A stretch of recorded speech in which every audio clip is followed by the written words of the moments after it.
such a wonderful story for VIETRI, and thinking back on it, you can correct me on these things, but it began with a wonderful story you could talk forever about and have about. Your wonderful father died, and then one of his gifts he gave for you and your sister Frances and your mother, wonderful mother, spectacular person, a bunch of money to go and have some fun and celebrate his life and enjoy it. And that's right. well, It was only $2,000, Jerry, but in 1981, for us in our late 20s, it was $1 million. And you're right. So $2,000 and off you went, and you chose to go to Italy. Was that your choice? Well, it was interesting. It was a trip that Mama and Daddy had planned. He had just sold his company, which was a tobacco business, and then had this heart attack. So 2 years later, Mama said, I want to go on the trip that your daddy and I planned, invited Frances and me, not my brothers, who to this day are mad about it, and off we went. We then happened upon this mix and match dinnerware on the Amalfi Coast and hired a driver who spoke English and Italian. And within 2 days of going back and forth, Mama said, look, I invited you on a vacation. I've had it with y'all thinking about this work. So tomorrow we're going to Capri, which we did. But that was the seed of this glorious 37 years. And the $2,000 came in, we used that money when we started, and Mama invested $16,000.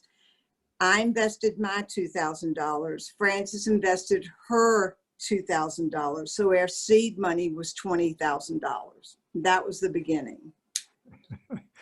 and funny when you think about it now, but you know, right. it was really important, and it started me off with this drive and motivation to do well and to put everything into it and kind of stay with the mission that I had seen in my childhood of having lots of foreigners in our home and eating together and setting a table and listening to all these different takes on life and on different countries.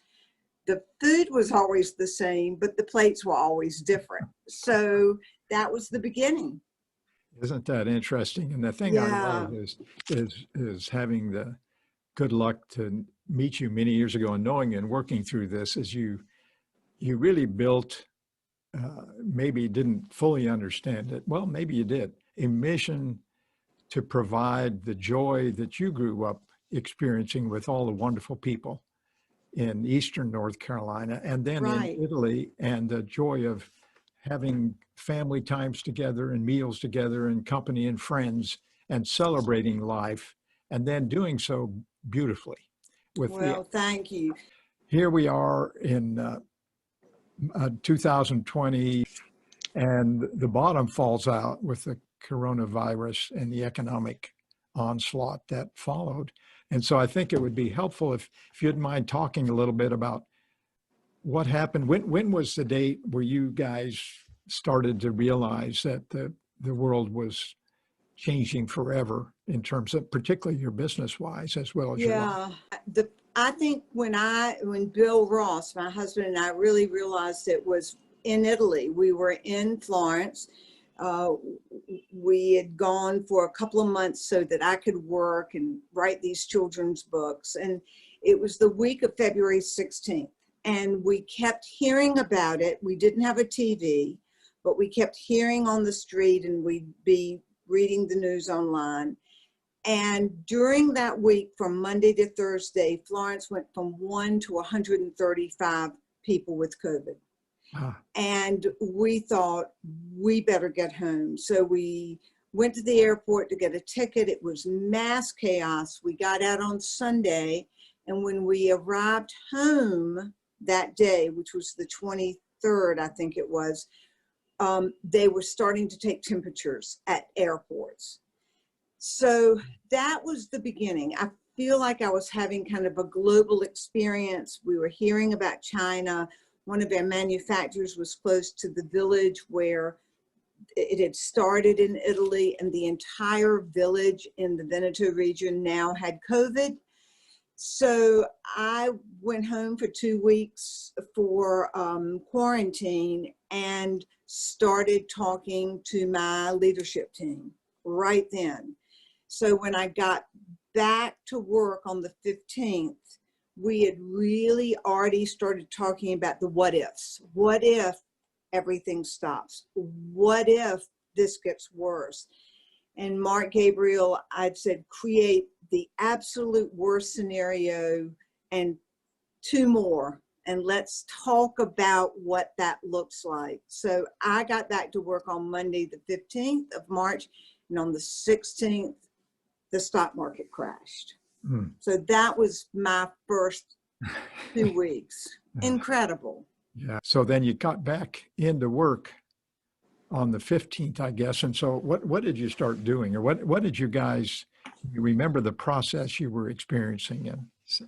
We were having daily management meetings, daily, what we call executive meetings, talking about how people were feeling, what was happening externally, how is that going to impact our business? Because we knew that the big bulk of our business was specialty independent stores. We had a small .com business. We had a nice, strong independent store business and department store business. And we knew that was going to fall if we got shut down. So we immediately started calling our stores, reassuring them, finding out what they were thinking. We had 8 containers on the ocean, so we knew we had to figure out something to do.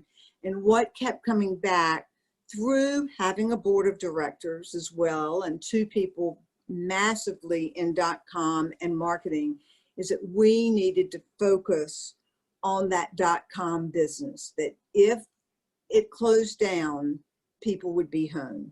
And so that was one of the scenarios that we were looking at.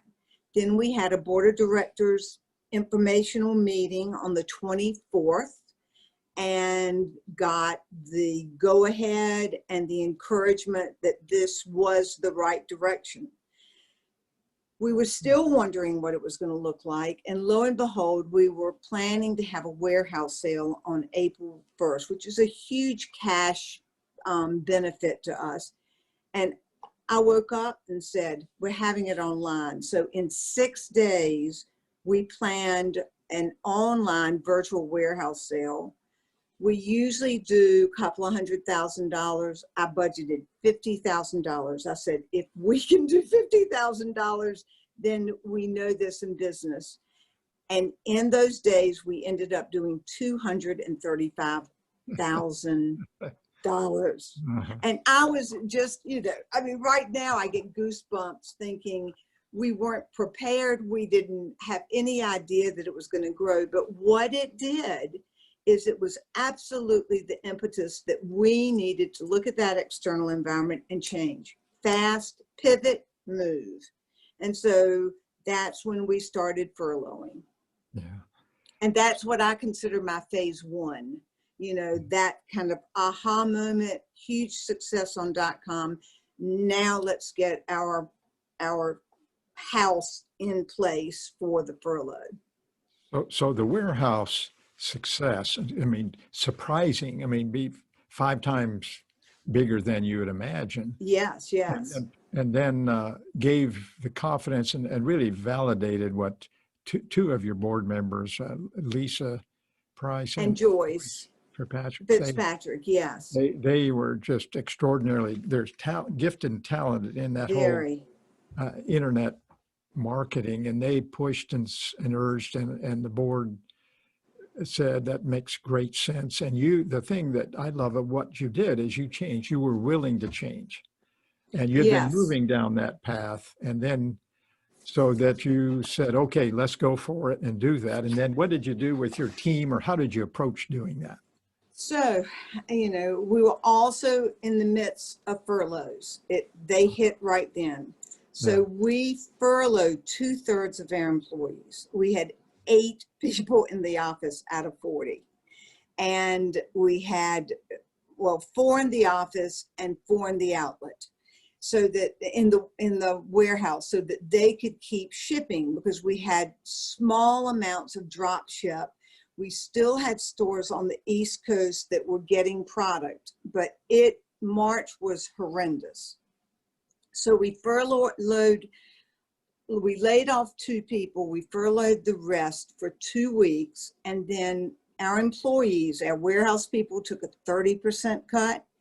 Our staff took a 30%. Our executive management team took a 50% cut in pay, and I got nothing.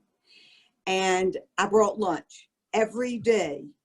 Every day I cooked lunch at night to bring to these people to say, we're in this, we're going to make it. Don't think about your food. Let's just work and focus on what we need to focus on. Wow. So that was the big, big first emotional pivot.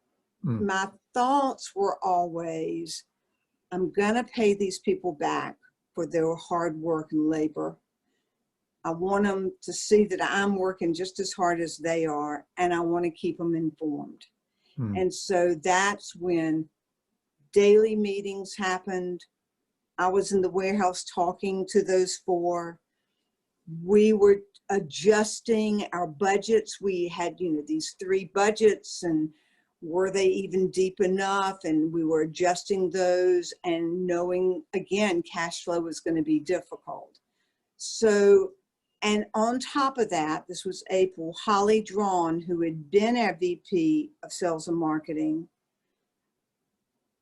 I knew through Joyce and Lisa that she was interested in coming back. So I called her and said, here's the deal. We need to build .com. We need to grow this. I'm going to put $200,000 into it of my money. And I want you to come back and make this thing happen.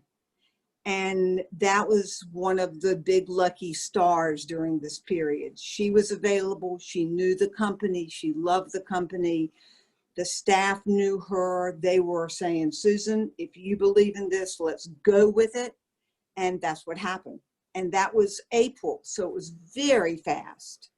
She and this Dominic Chimio, who is a fabulous technical guru that works with us on .com, started putting their heads together. And the big key was to build brand, get new people. So we started with really building the website and starting to work with Shopify, which is a wonderful software system that gives you a lot of analytics.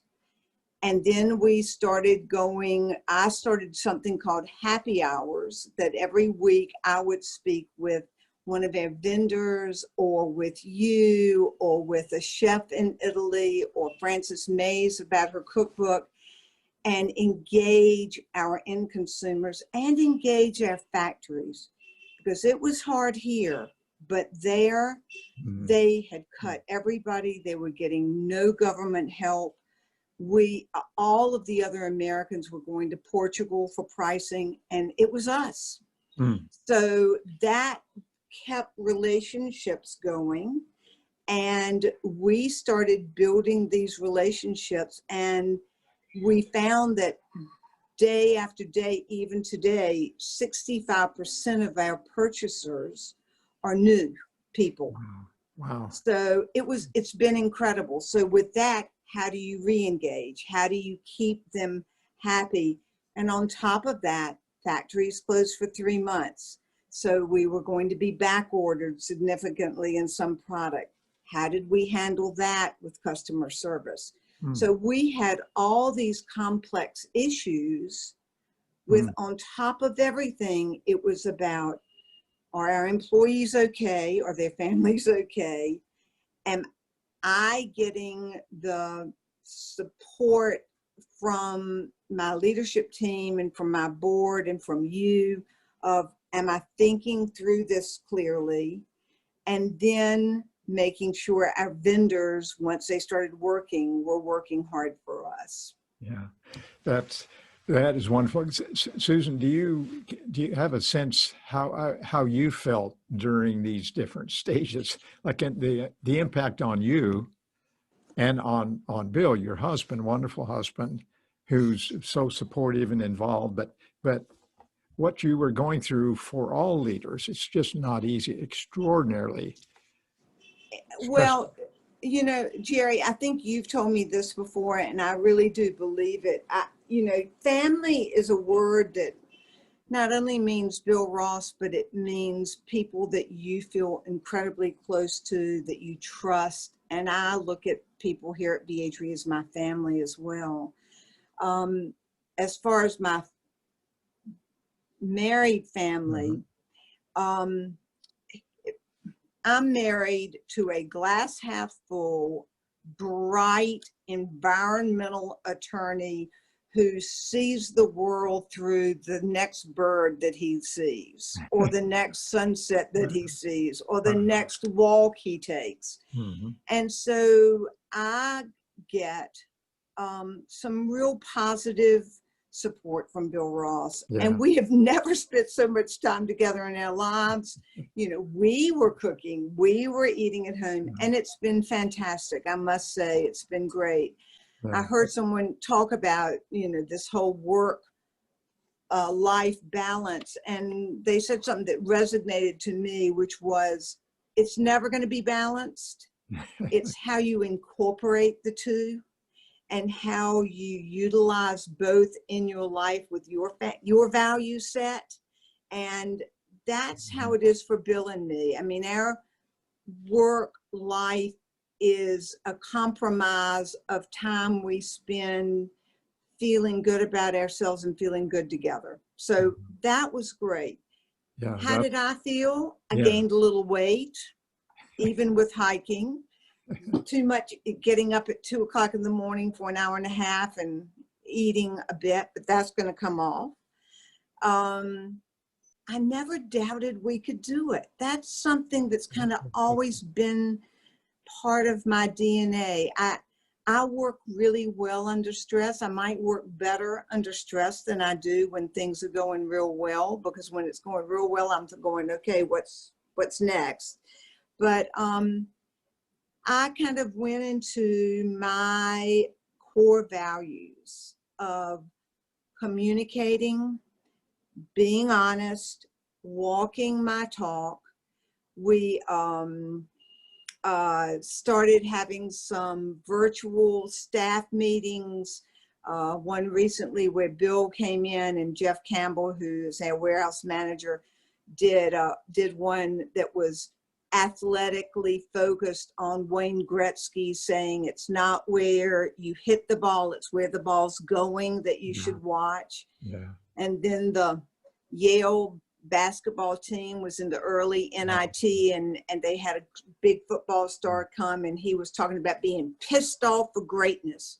We can't, if we think we just want to live a normal life, we're not living. You got to be pissed off. And Bill and Jeff did it. So I keep doing things that I try to let them know who I am, and also, you know, not cut corners. Right now, we need sharp, strong corners. We need the hit on the side sometimes. We need people that are telling us, you know, other ideas. We need to be vulnerable as leaders.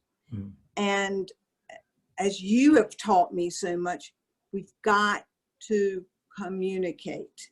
And we've got, as leaders, either go to a Jerry Bell leadership and get some support, or find somebody that's non-family that can bounce off ideas honestly, because it's hard. It's been really hard.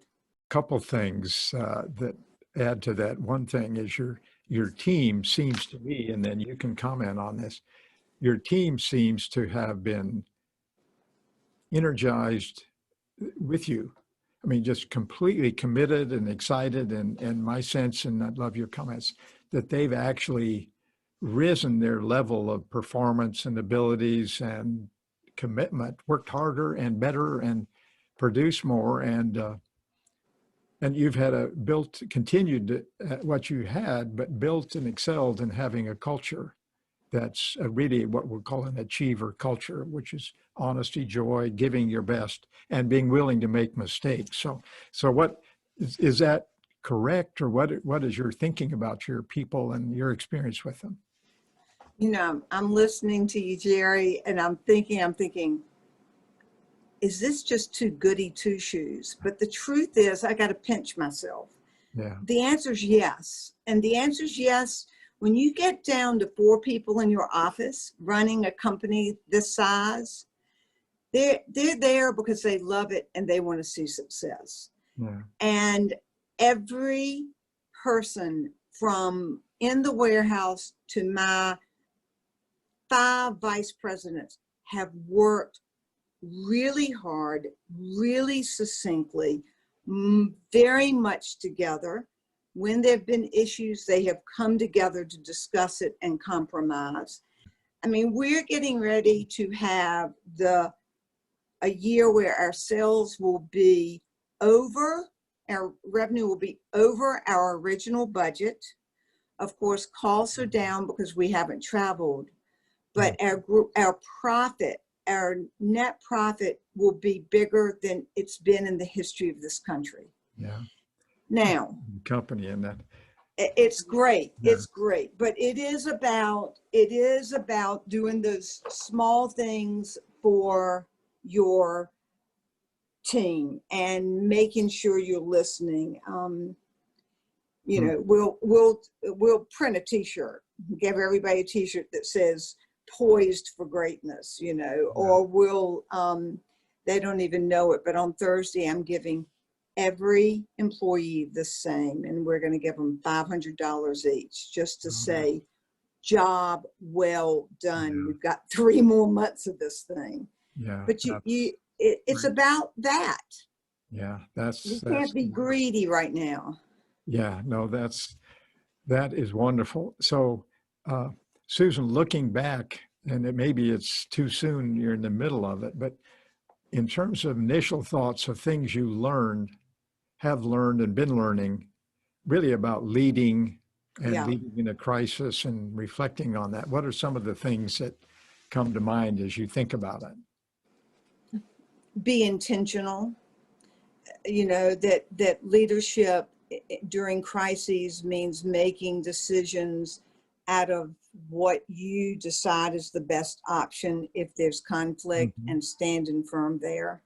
I think that's one of the hardest things we do and one of the most important things we do. Clarity of goals and vision continuously and communicating that, listening, letting those in their positions lead and make decisions and receive suggestions, not 3 pages of information to make a decision. Everything is faster. Everything it has to be done more quickly, so that gets down to trust. And I hope how I lead is that they trust me and I trust them.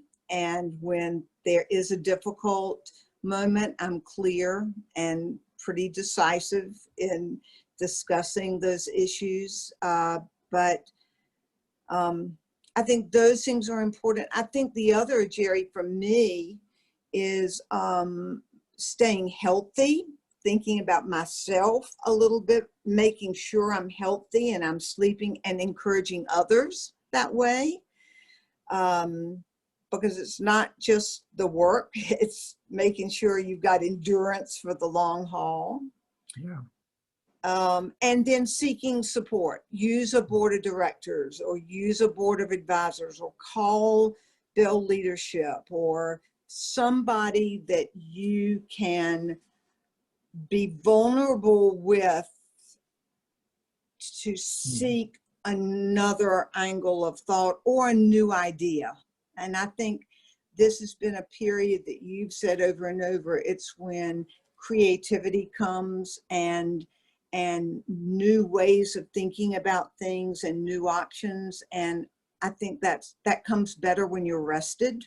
One of the things I really admire about you and what you've done and do is you've, in really most ways, if not always, had a complete devotion to learning.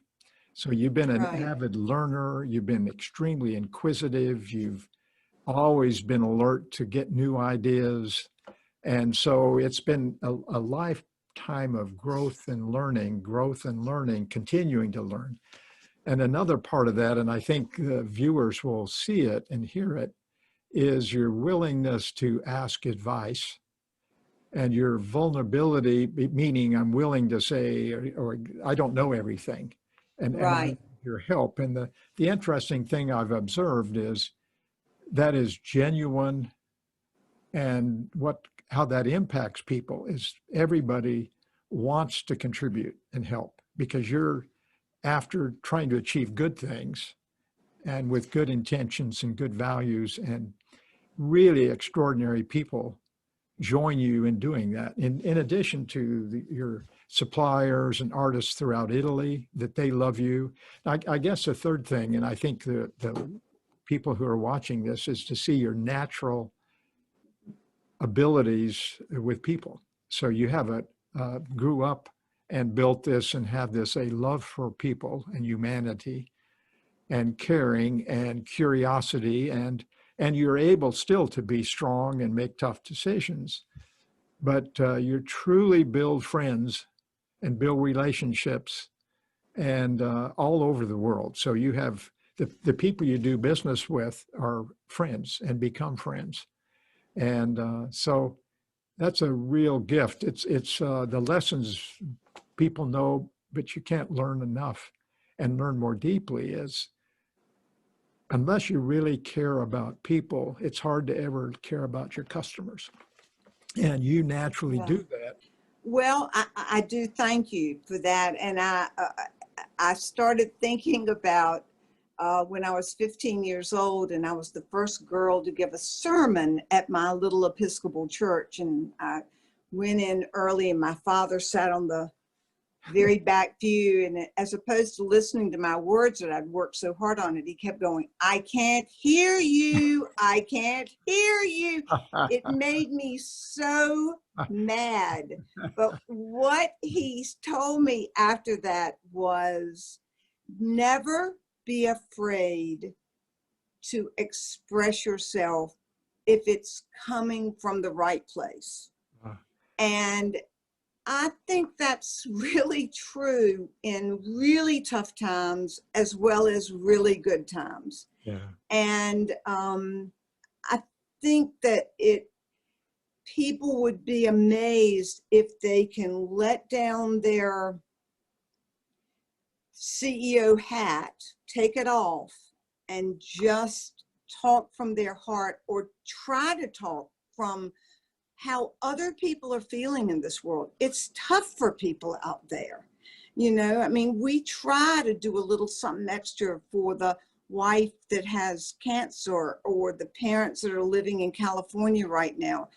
Just think about the other people and how whatever you're doing is impacting them.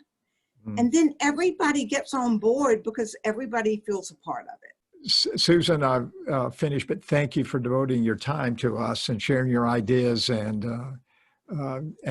continue to do what you're doing, and we will continue to be friends and partners and have fun succeeding. And so it's a great time, and continue on, and we'll all root for VIETRI and our continued success.